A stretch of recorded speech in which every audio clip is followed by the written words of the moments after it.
धुळे लोकसभा मतदारसंघासाठी उद्या मतदान होणार आहे आणि त्यासाठी आता प्रशासनाच्या वतीने पूर्ण तयारी झालेली आहे। आपण बघू शकतो की या ठिकाणी मोठ्या संख्येने या ठिकाणी कर्मचारी दाखल झालेले आहेत आणि थोड्याच वेळामध्ये आता या ठिकाणी EVM मशीन जे आहे ते मशीन घेऊन मतदान केंद्रावर हे कर्मचारी रवाना होणार आहे।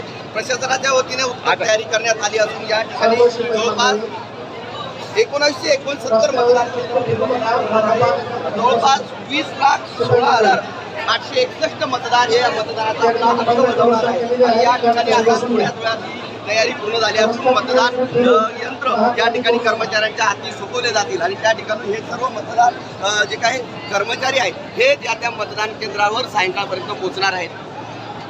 मनीष पासोळे, TV9 मराठी, धुळे।